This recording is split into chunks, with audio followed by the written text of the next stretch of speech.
जय हिंद दोस्तों इस वीडियो में हम लूसेंट हिस्ट्री का दूसरा टॉपिक प्रागैतिहासिक काल के बारे में देखेंगे।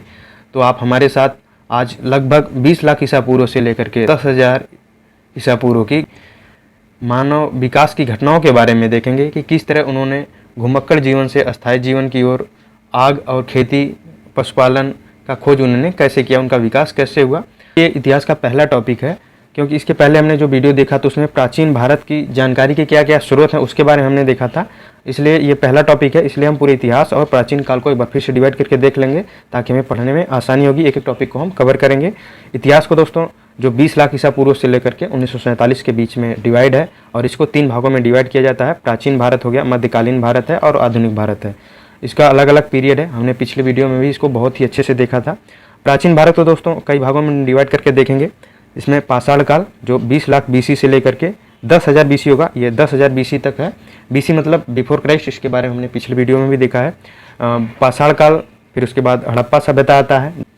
वैदिक काल के बारे में देखेंगे जो 1500 BC के आसपास की घटना है। महाजनपद के बारे में देखेंगे जो 600 BC के आसपास, यानी कि यहाँ से 2600 साल पहले की बात है। मगध का उत्कर्ष होता है जहाँ पे मौर्य जैसे बड़े साम्राज्य का जन्म होता है। इसी समय बौद्ध और जैन जो महात्मा बुद्ध और महावीर थे, इसी के समय का माना जाता है, यानी कि आज से 2600 साल पहले ये लोग जो है कि बौद्ध और धर्म का विकास किए थे। आगे देखेंगे मौर्य काल, फिर उसके बाद मौर्योत्तर काल के बारे में देखेंगे जिसमें शक, पहलव, कुषाण जैसे शासकों ने, विदेशी शासकों ने, और उसके बाद शुंग और सातवाहन जैसे शासकों ने भारत पर शासन किया। फिर उसके बाद गुप्त काल के बारे में देखेंगे जहाँ पे चंद्रगुप्त द्वितीय और समुद्रगुप्त जैसे महान शासक हुए। फिर उसके बाद गुप्तोत्तर के बारे में देखेंगे पुष्यभूति वंश जिसमें हर्षवर्धन महान शासक हुए। फिर उसके बाद गुज्जर प्रतिहार, चंदेल, इन सब शासकों के बारे में हम देखेंगे। और आगे हम देखेंगे दक्षिण भारत जो है 200 BC से लेकर के, इसी के पैरेलल में चल रहा था। इस 200 BC से लेकर के लगभग 13वीं शताब्दी के बीच में यहाँ पे अलग अलग शासकों ने शासन किया है। तो इसके बारे में हम देखेंगे चोल, चेर, पांड्य, पल्लव, चालुक्य, राष्ट्रकूट और होयसलों ने यहाँ पे शासन किया है, जो बहुत इंपॉर्टेंट है, यहाँ से क्वेश्चन पूछे जाते हैं। तो हम पहला टॉपिक यहाँ पर देखेंगे पाषाण काल के बारे में। तो इसका जो लूसन में दूसरा टॉपिक है वो प्रागैतिहासिक काल है और इसी में इस पाषाण काल को कवर किया गया है। हम प्रागैतिहासिक काल के बारे में देखें तो यहाँ पे इतिहास को जानकारी के आधार पे 3 भागों में डिवाइड किया जाता है कि हमारे पास कौन कौन सी जानकारी थी, उसके आधार पे इनको 3 भागों में डिवाइड किया गया है। प्रागैतिहासिक या प्राक इतिहास, इसे प्री हिस्ट्री भी कहते हैं, आद्य इतिहास या प्रोटो हिस्ट्री कहते हैं। हिस्ट्री जो इतिहास को या हिस्ट्री इसको कहते हैं इंग्लिश में। प्रागैतिहासिक काल किसे कहते हैं? प्राक इतिहास जो है वो मनुष्य के घटनाओं का कोई लिखित विवरण प्राप्त नहीं होता है। प्रागैतिहासिक काल में उनकी घटनाओं का कोई लिखित विवरण नहीं मिलता है।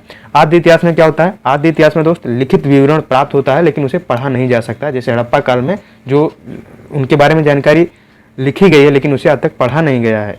इतिहास जो है मानव के विकास का लिखित विवरण उपलब्ध होता है और इसे पढ़े जा सकते हैं। तो इसका बहुत ही लंबा पीरियड है, हम इतिहास को ही पढ़ते हैं।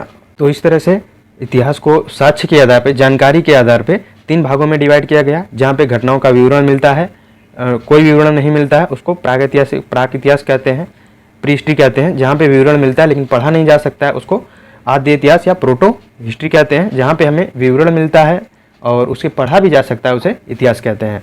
हम आगे अगला टॉपिक देखते हैं। अगला पॉइंट है दोस्त रॉबर्ट ब्रूस फूट। सर्वप्रथम भारत में पूरा पाषाणकालीन औजारों का इन्होंने खोज किया 1867 में, तो 1863 में। तो दोस्त ये देख सकते हैं कि 1863 में पहली बार जो ये पाषाणकालीन जिसके बारे में हम पढ़ेंगे, इसकी खोज जो हुई है, पूरी इतिहास जो है, इसका जो लेखन कार्य है, इसके बारे में रिसर्च जो किया गया है वो 1863 के बाद ही किया गया है। ठीक है, तो जितने भी इतिहास में लिखा गया है, जो धार्मिक ग्रंथ हैं, जो पुरातात्विक स्थल हैं, इनकी खोज 1863 के बाद ही होता है, उसके पहले नहीं होता है। एल कार्लाइल विंध्य क्षेत्र में पाषाण काल की जानकारी प्रदान करते हैं। इन्होंने वहाँ पे विंध्य क्षेत्र, मध्य पाषाण जो विंध्य क्षेत्र है, मध्य प्रदेश वाला क्षेत्र, वहाँ पे इन्होंने मध्य पाषाण कालों की खोज किया था। यहाँ पे उनकी खोजों से यहाँ की मध्य पाषाण काल की जानकारी मिलती है विंध्य क्षेत्र में। 1867 में इन्होंने खोज किया था। हम अगले टॉपिक को देखते हैं दोस्तों पाषाण काल, जो हमारा पहला टॉपिक था। पाषाण काल दोस्तों इसको 20 लाख ईसा पूर्व से लेकर के 10,000 ईसा पूर्व के बीच में इसका कालखंड माना जाता है।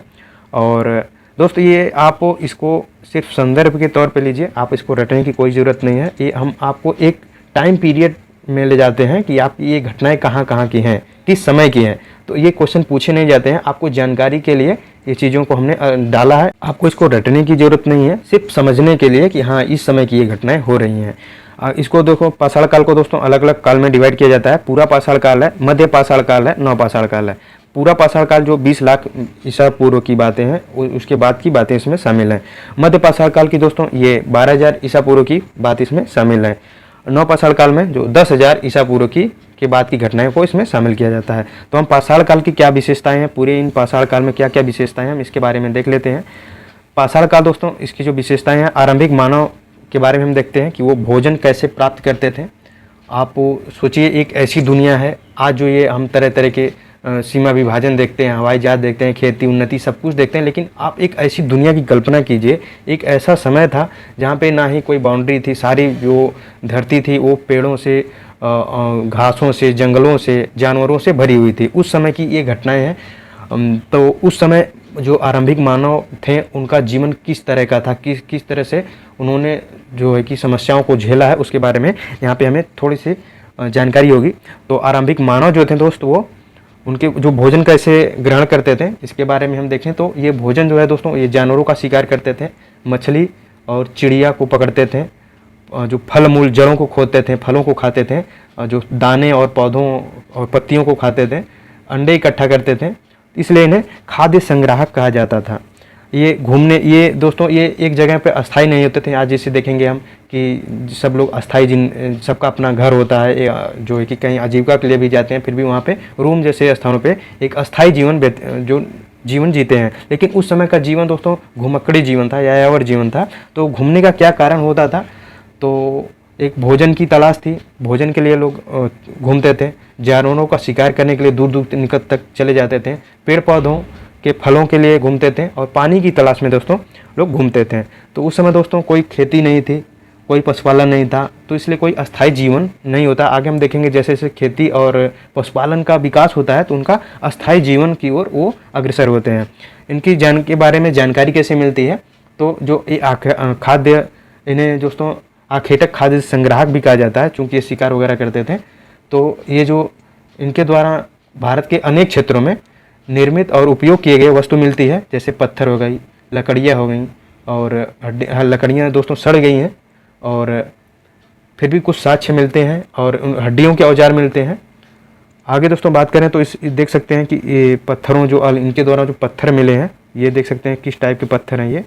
ये देख सकते हैं पूरा पाषाण काल के बड़े बड़े पत्थर थे, और इनके बाद इनके क्रमिक विकास होता है, फिर छोटे छोटे पत्थर आते हैं, फिर उससे छोटे आते हैं, फिर उससे छोटे आते हैं। जैसे जैसे उनके अंदर सीखने की प्रवृत्ति डेवलप हुई, उन्होंने विकास की तरफ, यानी कि अपनी आसानी के लिए उन्होंने छोटे छोटे औजारों, छोटे छोटे जो वस्तुओं का प्रयोग करते थे, कैसे उनके लिए आसान हो, इस दिशा में वो अग्रसर हुए हैं। औजारों का उपयोग किस लिए किया जाता था, इन पत्थरों का औजार किस लिए इसका यूज किया जाता था, उपयोग कहाँ होता था, तो ये खाने योग्य जड़ें खोदने के लिए इनका यूज किया जाता था, जानवरों की खाल से वस्त्र सिलने के लिए यूज किया जाता था, और फल फूल, हड्डियों, मांस उसको काटने के लिए इसका यूज किया जाता था, पेड़ों की छाल और जानवरों की खाल उतारने में किया जाता था, भाले तथा बाण जैसे हथियारों को बनाने में इन सब पत्थरों और हड्डियों का यूज किया जाता था। ये रहते कहाँ थे दोस्तों, तो ये नदियों और झीलों के किनारे रहते थे, और ऐसे स्थानों पे रहते थे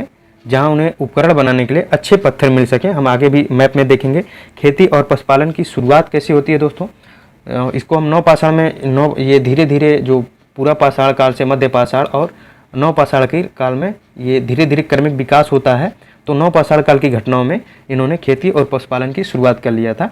तो दुनिया में दोस्तों जलवायु बदल रही थी, इसलिए लोगों के द्वारा इस्तेमाल किया जा रहा जो भोजन है, जैसे वनस्पति और पशु भी बदलते रहे हैं। तो जो खेती का विकास हुआ होगा, जो खेती का विकास इस तरह से हुआ होगा कि गेहूं, जौ जैसे अनाज प्राकृतिक रूप से उगने लगे होंगे, जलवायु बदल रहा था। तो अनाजों के लिए जो भोजन इकट्ठा करते थे, अभी हमने ऊपर देखा कि ये अनाजों को इकट्ठा करते थे, तो दानों को इकट्ठा करते थे। तो इन्होंने इकट्ठा करते समय उन्होंने धीरे धीरे देखा होगा कि ये उगते कैसे हैं, कहाँ उगते हैं, और इस तरह से धीरे धीरे वो खुद पैदा करना सीख लिया होगा। और पशुपालन की बात करें दोस्तों, सर्वप्रथम जो खेती इन्होंने किया था दोस्तों, गेहूं, जौ और धान की खेती किया था।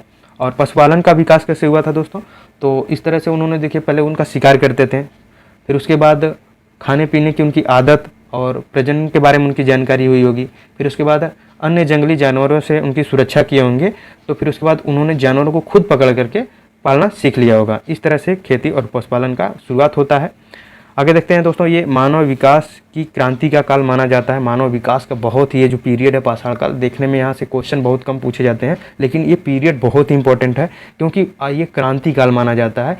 जो आदमी का विकास होता है यहाँ पे, उन्होंने किस तरह से सीखते हैं, जो इसमें सर्वाधिक विकास इसी समय होता है। होमो सेपियंस मानव का उदय होता है, जिन्होंने अपने हाथ और पैरों का यूज करना सीखा, कृषि करना सीखा, फिर पशुपालन की शुरुआत हुई, अस्थायी जीवन की तरफ बढ़े। तो ये जो सीखने का जो पीरियड था ना, ये जो पीरियड है पाषाण काल, इतने सीखने की प्रक्रिया आगे नहीं हुई है। आगे देखेंगे तो जो 19वीं शताब्दी, 18वीं 19वीं शताब्दी, उसके बाद उसको मानव विकास की क्रांति काल कह सकते हैं, क्योंकि यहाँ पे औद्योगिक क्रांति और टेक्नोलॉजी का युग हुआ, लेकिन इस समय भी उससे कम नहीं माना जा सकता है। हम आगे देखते हैं। आगे टॉपिक है पाषाणकालीन स्थल। दोस्तों, इस टॉपिक से जो क्वेश्चन पूछे जा सकते हैं एग्जाम में, वो स्थल और कुछ मुख्य मुख्य घटनाओं के बारे में पूछे जा सकते हैं, कि जैसे खेती कहाँ पे हुई, और सबसे पहला साक्ष्य कहाँ मिला, पशु कौन से पाले गए, खेती कौन सी हुई, और ये स्थल कहाँ कहाँ पर है, इसके बारे में क्वेश्चन पूछे जा सकते हैं। तो आप इसको मैप में अच्छे से समझ लीजिए, तो बहुत ही आसानी से आपको समझ में आ जाएगा। तो यहाँ पर आप देखेंगे पूरे ये भारत दोस्तों, ये जो आज डिवाइड देखते हैं, बाउंड्री देखते हैं, ये पहले नहीं था, ये तो 1947 में बना है।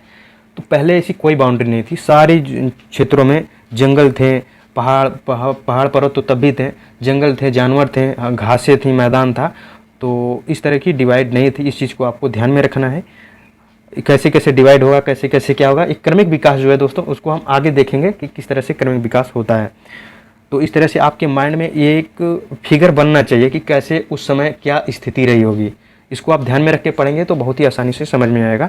तो यहाँ पे हम जो पाषाणकालीन स्थल है उसको देख लेते हैं। ये जो रेड वाला है, जगह जगह रेड वाला भी दिखेगा, तो ये पूरा पाषाणकालीन पत्थर है, पूरा पाषाणकालीन स्थल है। और उसके बाद जो ये ब्लू में जगह जगह ब्लू दिखाई दे रहा है, ये ब्लू वाले जो स्थान है वो नवपाषाणकालीन पुरा स्थल है। ये महापाषाणी पुरा स्थल है। ये देखिए साउथ में दोस्तों, ये जो ब्रह्मगिरी और ये एक नीचे स्थान है, उसमें ये पूरा पाषाणकालीन जो है कि स्थल है, महापाषाणकालीन स्थल है। ये जो ग्रीन वाला दिखाई दे रहा है, अब देखेंगे पूरा पाषाणकालीन स्थल कौन कौन से हैं, जो रेड वाले हैं। यहाँ पे देखेंगे भीमबेटका, बहुत इंपॉर्टेंट दोस्त, सबसे इंपॉर्टेंट। अगर यहाँ से पूछा जाए 2-3 क्वेश्चन में से, तो मैं भीमबेटका को पहले स्थान पे रखूँगा। यहाँ से आपके क्वेश्चन में पूछे जाते हैं। ये भीमबेटका देख सकते हैं, और यहाँ पे कुरनूल गुफाएँ हैं, हुंगसी है। ये जो स्थल है ये पूरा पाषाणकालीन स्थल है। इसके ऐसा नहीं है कि और स्थल नहीं थे, ये मुख्य स्थल थे, और भी छोटे छोटे स्थल रहे होंगे।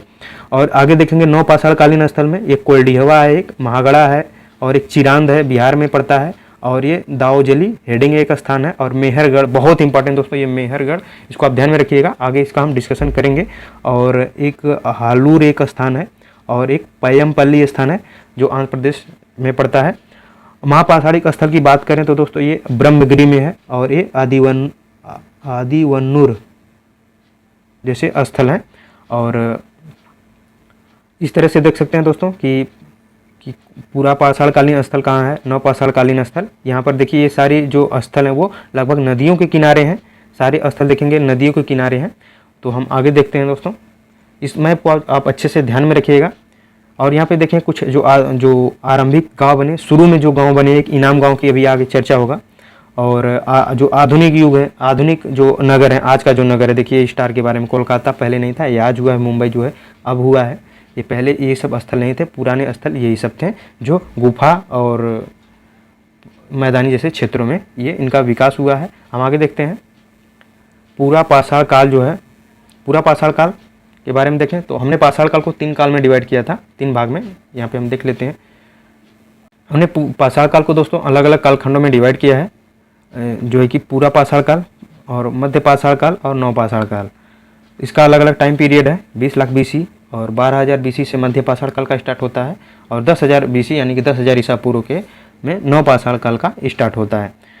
हम इसको एक एक के बारे में देख लेते हैं। अभी तक हमने सिर्फ पाषाण काल के बारे में देखा, अब हम पूरा पाषाण, मध्य पाषाण काल और नवपाषाण काल के बारे में एक एक को करके देख लेते हैं।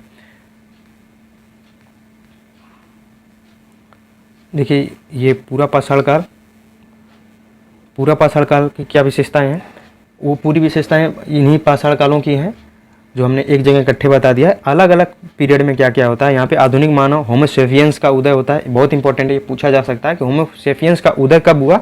तो अगर ऑप्शन में पूरा पाषाण काल, मध्य पाषाण काल और नव पाषाण काल है तो पूरा पाषाण काल में होमो सेपियंस का उदय होता है। आग की खोज पूरा पाषाण काल में होता है और इसका जो उपयोग था दोस्तों वो खाना पकाने में, जानवरों की सुरक्षा में करते थे। आग जला के रख देते थे तो जानवर इनसे दूर रहते थे। आगे देखेंगे मुख्य औजार क्या थे। ये फलक, भेदनी और छेदनी, खुरचनी जैसे ये मुख्य औजार थे, ये उनके नाम थे। ये देख सकते हैं आप नवपाषाण युग का कुछ उपकरण है जो नवपाषाण काल के उपकरण हैं। हम आगे देखते हैं मध्य पाषाण काल के बारे में। मानव जीवन के सभी पक्षों, ये पक्षों रहेगा दोस्तों, मानव जीवन के सभी पक्षों का विकास क्रम जारी रहता है, यानी कि उनका जो डेवलपमेंट प्रोसेस है वो लगातार चलता रहता है। चाहे वो भोजन हो, औजार हो, शिकार हो या रहन सहन हो, उनका क्रमिक विकास हो रहा था। और दोस्तों सबसे इंपॉर्टेंट एक क्वेश्चन है, अगला पॉइंट है भीमबेटका जो पूरा स्थल वो मध्य पाषाण काल का से संबंध रखता है। जो ये क्वेश्चन बहुत इंपॉर्टेंट है, इसका हमने पीछे भी बताया कि अगर 3 क्वेश्चन पूछा जाए तो सबसे इंपॉर्टेंट क्वेश्चन तो भीमबेटका को हम पहले स्थान पर रखेंगे। तो भीमबेटका के बारे में देख लेते हैं। ये जो है आज का जो रायसेन जिला है मध्य प्रदेश में, वहाँ पे ये भीमबेटका पुरा स्थल स्थित है। मध्य पाषाण कालीन आवासीय पुरा स्थल था। आवासीय पुरा स्थल था दोस्तों, ये मध्य पाषाण काल के आवासीय पुरा स्थल था। यहाँ पे लोग रहते थे, जो कि गर्मी हो, जाड़ा, बरसात जैसे हम अपने घरों में रहते थे उसी तरह वो लोग आवास में इन्हीं गुफाओं में रहते थे।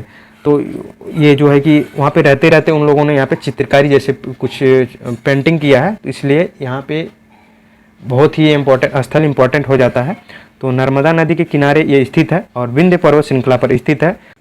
ये प्रसिद्ध क्यों था दोस्तों, तो ये मानव द्वारा बनाए गए शैल चित्रों और शैलाश्रयों के लिए ये प्रसिद्ध था। जो यहाँ पे रहते रहते उन्होंने जो शिकार करते थे, जिस तरह से रहते थे उनका वो दीवारों पे पेंटिंग किया करते थे।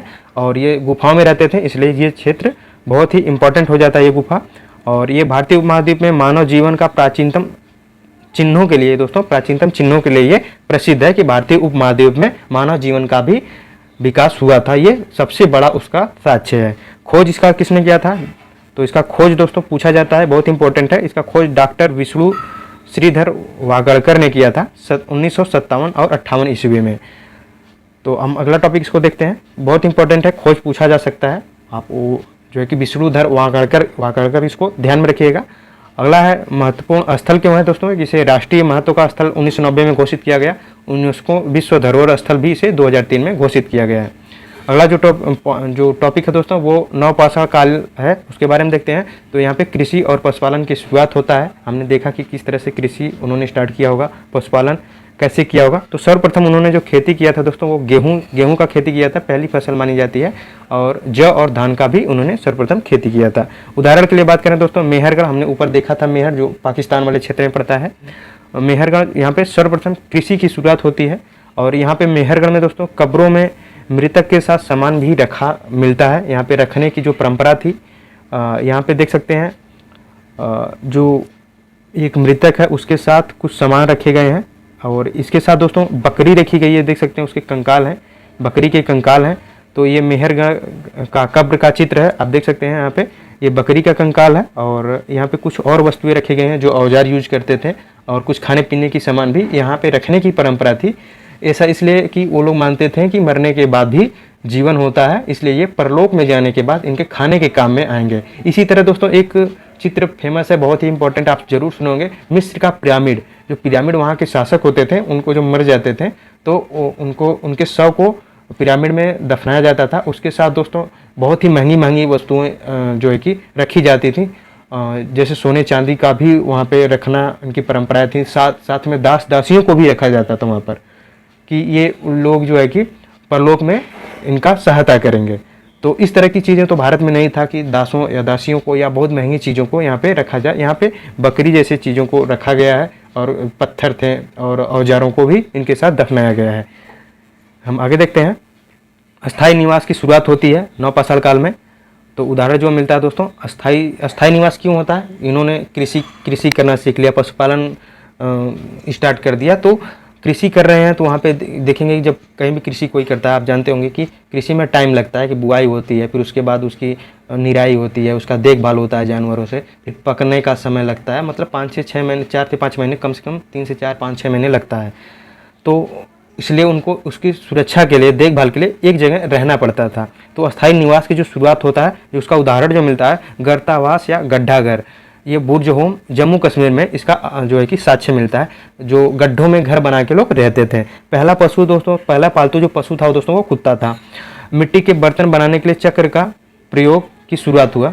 चक्र जो नहीं कुम्हार अपना वो मिट्टी बनाते हैं चाक पे रख करके, तो उस चाक का प्रयोग नवपाषाण काल में स्टार्ट हुआ था, इसको आप ध्यान में रखिएगा। सर्वप्रथम प्रयोग की जाने वाली धातु दोस्तों वो तांबा और औजार कुल्हाड़ी थी। भारत में शिवालिक पहाड़ी में जीवाश्म का प्रमाण मिलता है। जो शिवालिक पहाड़ी है वो 3 पार्टों में है, जैसे हिमाद्री हो गया, मध्य हिमालय और शिवालिक में। शिवालिक में दोस्तों जीवाश्म मिलते हैं, मानव और पेड़ पौधों के जो है कि अवशेष वहाँ पे उसके प्रमाण मिलते हैं। भारत में मनुष्य संबंधी सबसे पहला प्रमाण नर्मदा घाटी में मिलता है। जो सबसे पहला प्रमाण मिलता है वो नर्मदा घाटी में मिलता है। श्वेत भ्रू गिब्बन भारत असम में पाए जाने वाले मानव आभ कपी थे। ये रहेगा मानव आभ कपी, यानी कि मानव की तरह के बंदर पाए गए हैं। श्वेत भ्रू गिब्बन जो है कि श्वेत यानी कि सफ़ेद जो है कि भौहें उनकी थी, और इस टाइप के जो मानव पाए गए हैं वो असम में पाए गए हैं।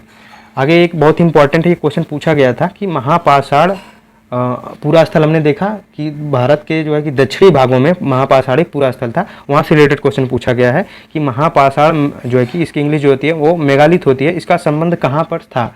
तो इसका जो संबंध है दोस्तों वो दक्षिण भारत के कब्रों से है, जहाँ पे मृत्यु के शव के साथ औजार, हथियार, मिट्टी के बर्तन आदि को रखा जाता था। तो ये रखने के बाद उस पर एक बड़ा सा पत्थर ऊपर से ढक दिया जाता था। तो इसलिए महापाषाण मेगालिथ का जो संबंध अगर पूछा जाए तो दोस्तों वो दक्षिण भारत के कब्रों से था। आगे दोस्तों बात करें तो ताम्रपाषाण काल आता है। ये टॉपिक खत्म हो गया, उसी का एक छोटा सा पार्ट है जो पाषाण काल और हड़प्पा काल के बीच का एक पार्ट होता है। तो यहाँ पे जो कुछ क्वेश्चन पूछे जा सकते हैं इसके बारे में हम देख लेते हैं। ताम्रपाषाण काल था क्या था, तो यहाँ पे ताम्र दोस्तों मतलब तांबा, जो कि सबसे पहले खोज हुआ था, तांबे का खोज हुआ था। पाषाण मतलब पत्थर, यहाँ पे तांबे और पत्थर तथा मिट्टी के बर्तन के उपयोग के आधार पर उपमहाद्वीप में कई क्षेत्रों और संस्कृतियों का विकास हुआ था, इसलिए इसे ताम्रपाषाण काल माना जाता है। तो कुछ जो है कि संस्कृति और बर्तन को देख लेते हैं। जो संस्कृति का यहाँ पे जो तात्पर्य है दोस्तों वो कि एक ही क्षेत्र में एक ही टाइप के कुछ चीज़ों को मिला है, इसलिए जैसे यहाँ पे इन सब क्षेत्रों में बर्तन मिला है, इसलिए अलग अलग क्षेत्रों में अलग अलग टाइप के बर्तन मिले हैं, इसलिए इनको अलग अलग संस्कृति का दर्जा दिया गया है। तो वहाँ पे मालवा जो है दोस्तों वो मालवा जैसे क्षेत्र में, जैसे राजस्थान और मध्य प्रदेश का जो बॉर्डर वाला एरिया है मालवा, और यहाँ पे दोस्तों ये काला रहेगा, काला तथा लाल बर्तन मिले हैं। बुर्ज होम में दोस्तों जो जम्मू कश्मीर में है, और ये यहाँ पे धूसर कलर का बर्तन मिला है। जोखे और जोरवे ये दोस्तों यहाँ पे लाल रंग के बर्तन मिले हैं। दक्षिण नवपाषाण जो दक्षिण में दोस्तों नवपाषाण काल स्थल थे वहाँ पे चमकीला धूसर मिला है। पूर्वी नवपाषाण जो स्थल थे वहाँ पे भूरा लाल बर्तन मिले हैं। इनाम गांव का संबंध दोस्तों ये जोरवे जो संस्कृति है, इनाम गांव जोरवे जो संस्कृति है दोस्तों ये महाराष्ट्र में है जोरवे, और ये इनाम गांव का संबंध अभी हमने ऊपर मैप में भी देखा था।